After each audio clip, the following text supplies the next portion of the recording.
Ilang sasakyan ang nasampulan agad ng no registration, no travel policy ng Land Transportation Office o LTO. Pero ang MMDA hindi pabor sa patakarang ito. Nakatutok si Michael Fahati. Tatlong mga bagong sasakyan agad ang pinara sa unang araw ng pinahigpit na pagpapatupad ng no registration, no travel policy na ito. Ang unay kapipili lamang 3 araw ang nakalilipas. Bali, 3 days pa lang ito eh. Alapas yung sa ano kaya binigay. Bago lang o eh. Pwede ka ba? Kunin mo na kagad sa dealer mo. Pinapalo up ko naman, sir. Ano sabi, sir? Paki-follow up lang nung registration. Hindi naman ang inano ko, sinabi ko nga 7 days na po. Ingat. Meron ding 2 araw pa lamang. Paki-follow up na lang po nung At meron ding mainit-init pa. Kahapon nga lang kasi nagka-problema. 1 week. Sige sir, may 1 week kayo. Ayos lang. Please, susundin ko naman. Sa ibang lugar tulad sa Laguna, puspusan din ang pagpapatupad ng no registration, no travel policy. Ang ilan, special plates ang ini-request pero may petsa rin na dapat makuha. Kasi wala para po available ng security plate eh. Security plate, okay po. Naka-hold kasi. Government plate kasi. Sige na po. Okay. Security plate yan ha. Pero sa ipinalabas sa direktiba, 1 linggo lang ang palugid at dapat may plaka na makukuha ang mga motorista mula sa LTO. Kapag higit pa, Wala kayong dalang insurance na binigay ng dealer.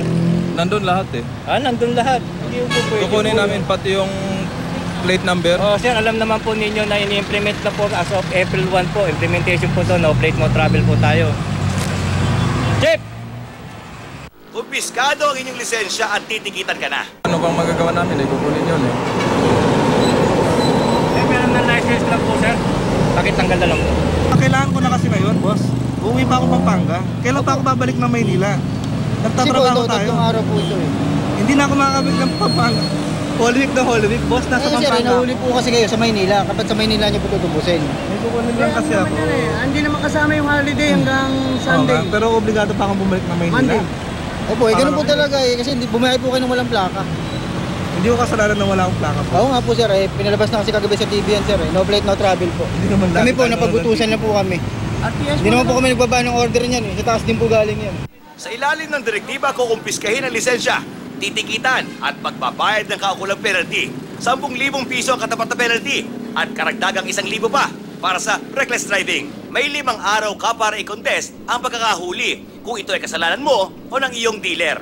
At kapag sobra na sa tagal o lagpas ng 37 days for impounding ng sasakyan tulad sa mga ito, dahil panigurado ng LTO ay sapat ang plaka at walang dahilan na hindi makuha ito sa takdang oras. Ito ang isinasailalim sa investigasyon. Yung Isuzu po, nagpadala pa ng sasakyan doon para ikarga yung plaka. Alang binigay na plaka, ang binigay papel. Certification.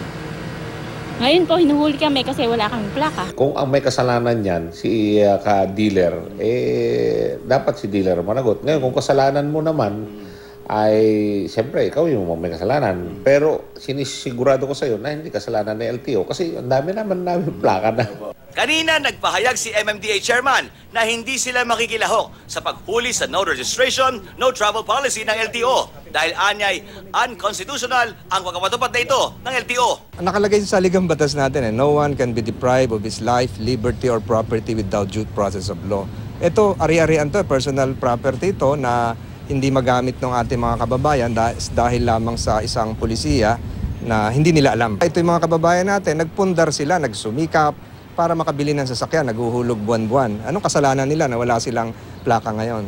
Sa text message ni ASEC Alfonso Tan ng LTO, iginiit ng ahensya na ipinapatupad lamang nila ang batas. Sa totoo lang naman, LTO lang naman talaga at saka yung deputize niya ang pwede manghuli dito. So, wala pa akong ma-recall kung ang MMDA dineputize na namin patungkol dito sa panghuhuli ng no registration, no travel policy.